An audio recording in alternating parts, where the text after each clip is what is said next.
इन्हें ना सिर्फ जैतून का तेल ना दूध पे हो गया। अगर किसी को कब्ज है तो जैतून का तेल बेहतरीन दवाई है। जैतून का तेल बेहतरीन दवाई है। जितने लोगों को कड़ाल पड़ते हैं, ये सुन लो, कड़ाल पड़ते हैं, इसको क्रैम्प्स कहते हैं। 7 दिन में पुराने से पुराने क्रैम्प्स खत्म हो जाते हैं। 7 दिन में पुराने से पुराने क्रैम्प्स खत्म हो जाते हैं। अंजीर बेहतरीन इलाज है। अंजीर की अल्लाह सुब्हानो ताला ने कसम खाई है। ये जो कड़ाल पड़ते हैं उसकी बेहतरीन दवाई है अंजीर। 7 अंजीर लो, पानी में भिगो दो, सारी रात भीगा रहे, सुबह ग्राइंड करो और उसको पी लो, कोई मसला नहीं है। भाइयों, शुगर बीमारी नहीं है, शुगर एक डर है जिसको इतना बोला गया कि आज हर बंदा उतना अल्लाह से नहीं डरता जितना शुगर से डरता है। और ये मेटाबॉलिक डिसऑर्डर है, इसको सिंपल समझो। एक बंदे को अगर पेशाब ज्यादा आता है, सर्दियों में उसको पेशाब ज्यादा आता है, वो पानी एक दिन में 12 गिलास पीता है और उसको पेशाब आई जाता है, ये बीमारी है क्या है? तो जो मीठा ज्यादा खा रहा है उसमें मीठा ज्यादा ही आना है। एक मिनट माजरत भाई, मीठा ज्यादा खाओगे मीठा खून में ज्यादा आएगा, तो मीठा छोड़ दो, वो मीठा खाओ जिससे शुगर नहीं बढ़ती। और मेरे भाइयों, ये जो चीनी है ना, इससे शुगर बढ़ती है। शहद लो, कोई शुगर नहीं बढ़ती। फलों में जो मीठा है, एक केला और चुकंदर, जिससे चीनी बनती है, गन्ने से बनती है, चुकंदर से बनती है, केले से बनती है, इसको छोड़ दो। आलू से बनती है, इसको छोड़ दो। और मेरे भाइयों, शुगर को अपने सरों पे सवार ना करो। एक मुल्क है, वहां पे ग्लूकोमीटर पे पाबंदी है कि कोई बंदा अपनी शुगर चेक नहीं कर सकता, अपना ब्लड प्रेशर नहीं चेक। मैं अमेरिका में इलाज करता हूं ऑनलाइन, तो मुझे कहने लगे डॉक्टर साहब हमारे यहां पे पाबंदी है, कोई बंदा अपना किसी बीमारी के बिना टेस्ट नहीं करवा सकता। मैंने उसे कहा कि आप ना अपना पेल्विक अल्ट्रासाउंड करवाओ। कहती मुमकिन नहीं है। मैंने कहा क्यों? कहते यहां पे पाबंदी है कि कोई बंदा बगैर किसी वजह से अपना चेकअप भी,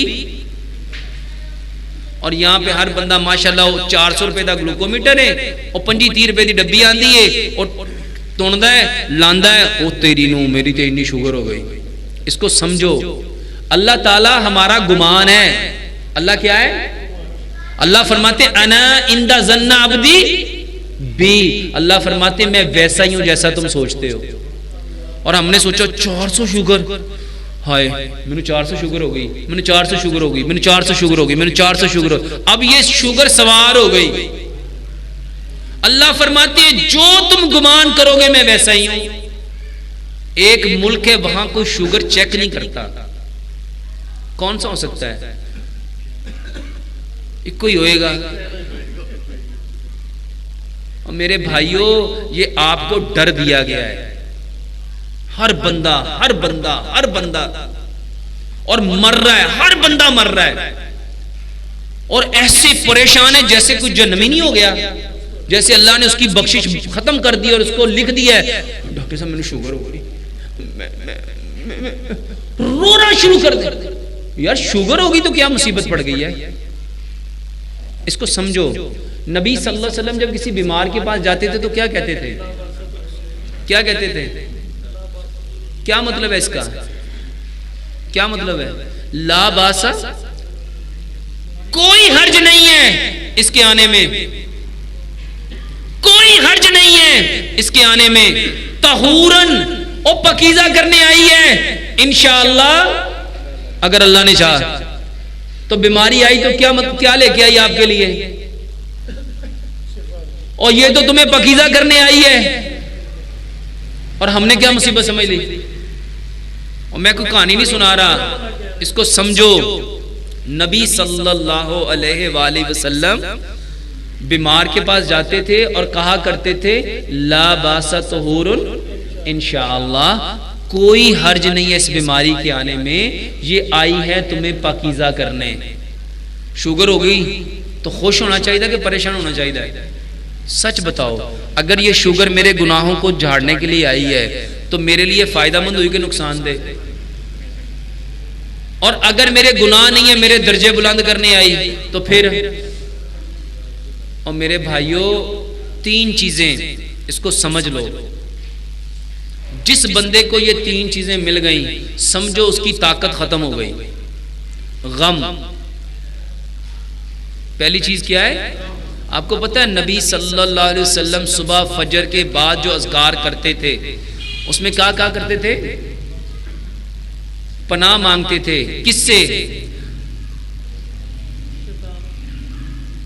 गम को अरबी में क्या कहते हैं? हुज़न।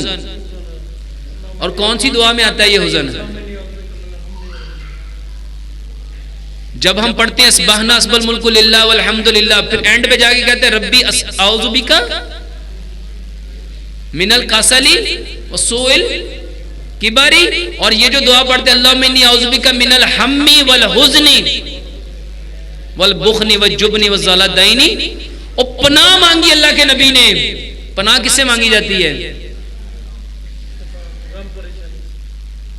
पनाह उससे मांगी जाती है जो आपको सबसे ज्यादा नुकसान दे।